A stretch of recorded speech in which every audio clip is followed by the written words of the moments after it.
প্রিয় শিক্ষার্থী, আশা করি তোমরা ভালো আছো। আলহামদুলিল্লাহ আমিও তোমাদের দোয়ায় ভালো আছি। আজকে আমি আমার 279 নম্বর লেকচার শুরু করতে যাচ্ছি। প্রিয় শিক্ষার্থী, আজকে 279 নম্বর লেকচারের শুরুতে তোমাদের প্রতি আহ্বান রাখবো আমার ইউটিউব চ্যানেল ফ্লার বিডি চ্যানেলটি সাবস্ক্রাইব করার জন্য। ফ্লার বিডি চ্যানেলটি সাবস্ক্রাইব করলে আশা করি তোমরা উপকৃত হবে। প্রিয় শিক্ষার্থী, আজকে একাদশ শ্রেণীর কাজ শক্তি ক্ষমতা অধ্যায় থেকে যে একটি নতুন টপিক নিয়ে শুরু করব। আজকের প্রথম টপিক হচ্ছে কাজ শক্তি উপপাদ্য। কাজ শক্তি উপপাদ্য। দেখো, কাজ শক্তি উপপাদ্য, ওয়ার্ক এনার্জি থিওরাম।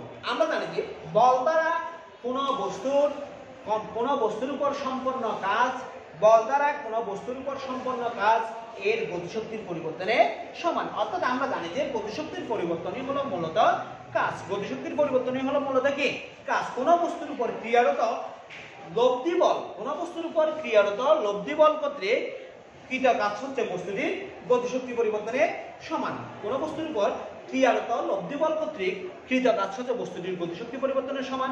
এই ধারণাকে বিজ্ঞানীরা কাজ শক্তি উপপাদ্য নামে অভিহিত করছেন। এই ধারণাটাকে অর্থাৎ গতিশক্তির পরিবর্তনেই মূলত কাজ, অর্থাৎ যে পরিমাণ গতিশক্তির পরিবর্তন ঘটবে সেই পরিমাণেই কাজ সম্পাদন হবে। এই ঘটনাটিকে কাজ শক্তি উপপাদ্য নামে বিজ্ঞানীরা বিবৃত করছিলেন। মনে করলাম অর্থাৎ আমরা বলবো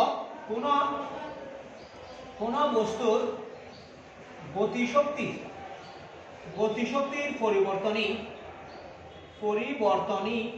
হল বস্তু কর্তৃক সম্পাদিত কাজ। বস্তু কর্তৃক সম্পাদিত কি কাজ। এখন দেখো, বস্তুটির প্রাথমিক গতিশক্তি, ধরি বস্তুটির প্রাথমিক গতিশক্তি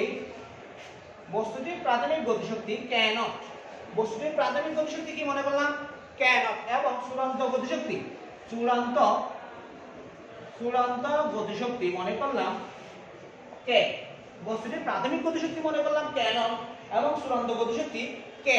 তাহলে আমরা গতিশক্তির পরিবর্তনকে যদি কাজ বলি তাহলে কাজ সমান লিখতে পারি কে মাইনাস ক্যানট। কে মাইনাস কে ক্যানট, বা গতিশক্তির পার্থক্য। তাহলে এগুলো আমরা অনেক পূর্বের এপিসোড থেকে এগুলি কি করতেছি পরে আসতেছি, সেম কথা। বা W সমান ডেল কে। W সমান কি কে ডেল কে। এখন দেখো, কাজ শক্তি উপপাদ্যটি বলবিদ্যার কোনো স্বাধীন নিয়ম নয়। কাজ শক্তি উপপাদ্যটি বলবিদ্যার কোনো কি নয়, স্বাধীন নিয়ম নয়। কাজ এবং গতিশক্তির সংজ্ঞা এবং নিউটনের দ্বিতীয় সূত্র ব্যবহার করে, কাজ এবং গতিশক্তির সংজ্ঞা এবং নিউটনের দ্বিতীয় সূত্র ব্যবহার করে মূলত এই উপপাদ্যে কি করা হয়েছে, সৃষ্টি করা হয়েছে। যে সব ক্ষেত্রে লব্ধ বল দ্বারা সম্পন্ন কাজের পরিমাণ এবং বিশেষ অবস্থানে বস্তুর বেগ নির্ণয় সহজ। আবার বলতেছি, যে সব ক্ষেত্রে লব্ধ বল দ্বারা কাজের পরিমাণ এবং বিশেষ অবস্থানে বস্তুর বেগ নির্ণয় সহজে করা যায়, শুধুমাত্র সেই ক্ষেত্রেই কাজ শক্তি উপপাদ্যটি প্রয়োগ করা যায়। অন্য কোন ক্ষেত্রে কাজ শক্তি উপপাদ্য প্রয়োগ করা যায় না, মনে রাখবা। আবার বলতেছি, যে সকল ক্ষেত্রে লব্ধ বল দ্বারা সম্পন্ন কাজের পরিমাণ এবং বিশেষ অবস্থানে বস্তুর বেগ সহজে নির্ণয় করা যায়, শুধুমাত্রই সেই সব ক্ষেত্রে কাজ শক্তি উপপাদ্য প্রয়োগ করা যায়। এখন কাজ শক্তি উপপাদ্যের কিছু তাৎপর্য আমরা বলবো।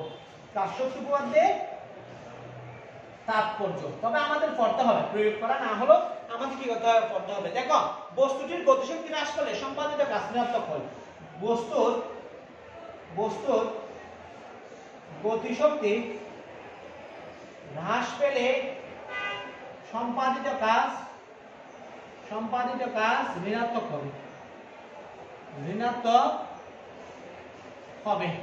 গতিশক্তি হ্রাস পেলে সম্পাদিত কাজ কি হবে, ঋণাত্মক হবে। বস্তুর গতিশক্তি বৃদ্ধি পেলে সম্পাদিত কাজ ধনাত্মক হবে।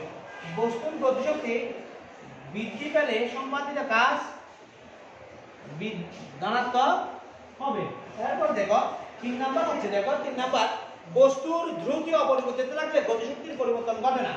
বস্তুর দ্রুতি অপরিবর্তিত থাকলে গতিশক্তির কোনো পরিবর্তন ঘটবে না, ঘটবে না, কোনো পরিবর্তন কি করবে না, বস্তুর ত্বরণটি অবলম্বিত থাকলে কোনো গতিশক্তির কোনো পরিবর্তন করবে না, ফলে কাজের পরিমাণ শূন্য। কাজের পরিমাণ কি হবে, কাজের পরিমাণ শূন্য হবে। কাজের পরিমাণ অবশ্যই কি হবে, গতিশক্তির পরিবর্তন না ঘটলে অবশ্যই কিসের পরিবর্তন শূন্য হবে, কাজের পরিবর্তন শূন্য হবে। তাহলে দেখো এখন আমরা কাজশক্তি উপপাদ্যটি প্রমাণ করব। কাজশক্তি উপপাদ্যটি কি করব, প্রমাণ করব। এগুলি সেম কথা, আমরা যেরকম আগে প্রমাণ করছিলাম ঠিক ওই রকমই প্রমাণ করব। কাজশক্তি উপপাদ্যের প্রমাণ, কাজশক্তি উপপাদ্যে দুই ধরনের প্রমাণ আছে। একটা হচ্ছে ধ্রুব বলের সাহায্যে, ধ্রুব বলের সাহায্যে, আর একটা হচ্ছে পরিবর্তনশীল বলের সাহায্যে, পরিবর্তনশীল বলের সাহায্যে। আমি একটি দেখাবো, বাকিটা তোমাদের জন্য রেখে দেবো, এর ইজি জিনিস। দেখো আমরা আগের মতো ওই যে বলছিলাম যে কোনো একটি বস্তুকে স্মল এম্বরের বস্তুকে, দেখো স্মল এম্বরের বস্তুতে আমি এফ বল প্রয়োগ করার কারণে বস্তুটি ভি নট আদিবেগ থেকে টি সময় পরে ভি বেগ প্রাপ্ত হলো। বস্তুটি ভি নট আদিবেগ থেকে টি সময় পরে কি বেগ প্রাপ্ত হলো, ভি বেগ প্রাপ্ত হলো। এই সময় সে এস দূরত্ব অতিক্রম করে, এই সময় সে কি দূরত্ব অতিক্রম করে, এস দূরত্ব অতিক্রম করে। বস্তুটি সামনের দিকে এ সমতলে গতিশীল, বস্তুটি সামনের দিকে এ সমতলে কি গতিশীল। দেখো এই ক্ষেত্রে এক নাম আমি ধ্রুব বলের দ্বারা প্রমাণ করতেছি, ধ্রুব বলের দ্বারা, ধ্রুব বলের সাহায্যে প্রমাণ, ধ্রুব বলের সাহায্যে প্রমাণ, ধ্রুব বলের সাহায্যে। তাহলে দেখো আমি বলছিলাম যে কোনো একটি বস্তুর উপর এফ বল প্রয়োগ করার কারণে বস্তুটি ভি নট আদিবেগ থেকে টি সময় পরে ভি বেগ প্রাপ্ত হলো।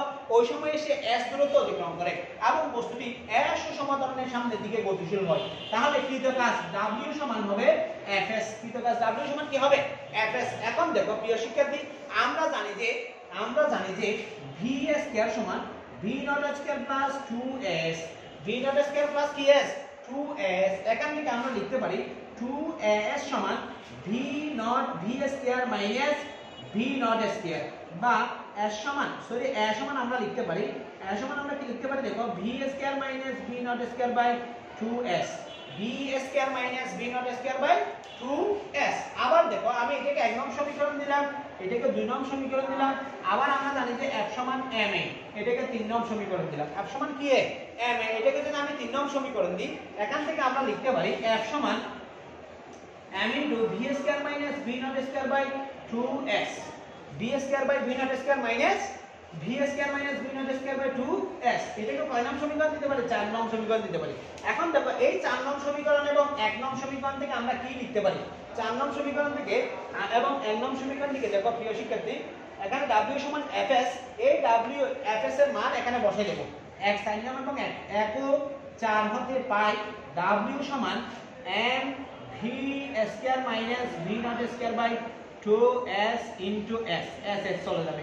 তাহলে বাকি থাকবে কি half m v square minus v naught square।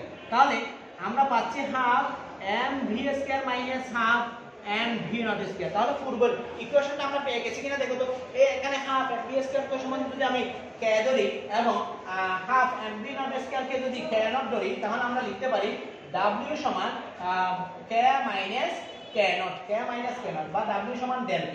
অর্থাৎ কাজ সমান গতিশক্তির পরিবর্তন, কাজ সমান কিসের পরিবর্তন, গতিশক্তির পরিবর্তন। এখন যদি আমি পরিবর্তনশীল বল দ্বারা কি করি, প্রমাণ করি, সেই ক্ষেত্রে আমরা দেখব পরিবর্তনশীল বল দ্বারা প্রমাণ। দেখো পরিবর্তনশীল বল দ্বারা প্রমাণ, পরিবর্তনশীল বল দ্বারা প্রমাণ। দেখো পরিবর্তনশীল বল দ্বারা কিভাবে প্রমাণ করব, কোন একটি বস্তুর উপর F বল প্রয়োগ করব, m বলের বস্তুর উপর F বল প্রয়োগ করব। F বল প্রয়োগ করার কারণে বস্তুটি v নট আদিবেগে সামনের দিকে গতিশীল হয়ে v বেগ প্রাপ্ত হলো। কি বেগ প্রাপ্ত হলো, v বেগ প্রাপ্ত হলো।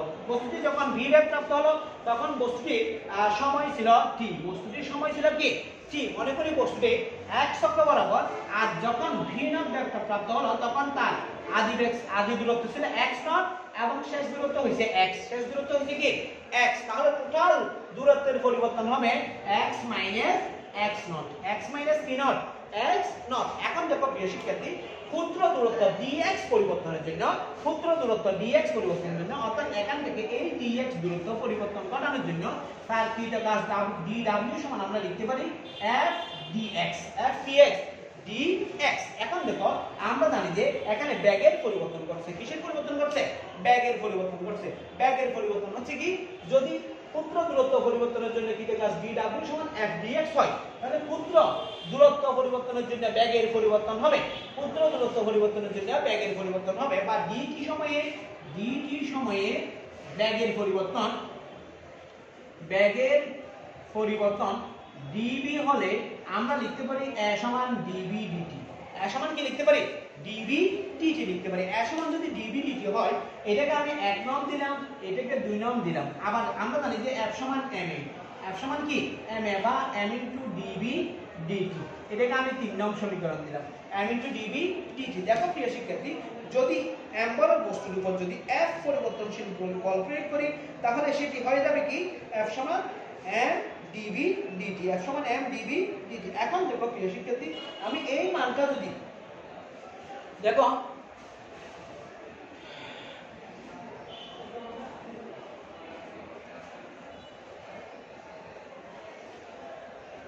তাহলে এখান থেকে আমরা একটু ক্যালকুলেট করি। দেখো একটু ক্যালকুলেট করলে আমরা কি পাবো? ক্যালকুলেট করলে আমরা পাবো m dv dx into dx dt। এই dx dx কাটাকাটি গেলে আবার কিন্তু কি চলে থাকবে? dv dt থাকবে। তাহলে আমরা এখান থেকে পাচ্ছি m v dv dx, mv dv dx। এটা সমান যদি v হয়, আমরা জানি যে সরণের পরিবর্তন হারকে বেগ বলা হয়, তাহলে dx dt সমান v। তাহলে আমরা লিখতে পারি mv dv dx, mv dv dx। এখন এই মানটা আমি 1 নং সমীকরণে বসাবো। যদি 1 নং সমীকরণে বসাই, তাহলে আমরা পাই এক হাতে পাই dw সমান mv dv dx into dx। তাহলে আমরা এখানে dx dx চলে গেলে dw সমান পাচ্ছি mv dv, শুধুমাত্র পাচ্ছি কি mv dv। তাহলে দেখো এই যে এই সমীকরণ 5 নাম্বার সমীকরণ যেটা পাইলাম, এই সমীকরণকে যদি v নট থেকে v সীমার মধ্যে সমাকলন করি, v নট থেকে v সীমার মধ্যে সমাকলন করি, তাহলে টোটাল কি পাবো? কাজ পাবো। তাহলে ইন্টিগ্রেশন dw সমান integration v not to v mv dv। এখন দেখো আমি একটু ক্যালকুলেশন করব। দেখো ক্যালকুলেশন করলে কি আসে? dw সমান ইন্টিগ্রেশন dw সমান w m কে বের করে দিলাম v not to v v dv, তার মানে m ইনটু এটাকে করলে v স্কয়ার বাই 2, তাহলে এখানে পাবো v নট টু v সমান m, একবার v বসাবো v square by 2 minus v nought বসাবো v নট স্কয়ার বাই 2। আমি ক্যালকুলেট করলে পাবো half mv square minus half mv nought square. দেখো প্রিয় শিক্ষার্থী, আমরা ধরেছিলাম আদি গতিশক্তিকে k নট এবং শেষ গতিশক্তিকে k, তাহলে k মাইনাস k নট কি সমান w সমান, বা w সমান আমরা পাচ্ছি ডেল k, অর্থাৎ কাজ সমান গতিশক্তির পরিবর্তন। কাজ সমান কিসের পরিবর্তন? গতিশক্তির পরিবর্তন। তাহলে আমরা দেখতেছি যে পরিবর্তনশীল বল দ্বারা কৃত কাজ অবশ্যই গতিশক্তির পরিবর্তনের সমান। পরিবর্তনশীল বল দ্বারা কৃত কাজ অবশ্যই কিসের পরিবর্তনের সমান? গতিশক্তির পরিবর্তনের সমান। আশা করি তোমরা কাজশক্তি উপপাদ্য এবং কাজশক্তি উপপাদ্যের স্থির বল এবং ধ্রুব কি বলে পরিবর্তনশীল বল দ্বারা প্রমাণ সেটা বুঝতে পারছো। তোমাদের জন্য এক দুটি প্রশ্ন। দেখো গতিশক্তিকে ঋণাত্মক হতে পারে, গতিশক্তি কি ঋণাত্মক হতে পারে? 2 নাম্বার, দেখো কোন বস্তুর শক্তি আছে ব্যাগ নেই, কোন বস্তুর শক্তি আছে ব্যাগ নেই, কোন বস্তুর শক্তি আছে ব্যাগ নেই, কিংবা ভরবেগ আছে শক্তি নেই, এটা ভরবেগ বলি, ভরবেগ নেই কিংবা ভরবেগ আছে শক্তি নেই, এরূপ হতে পারে কি? শক্তি নেই এরূপ হতে পারে কি? ব্যক্ত করো।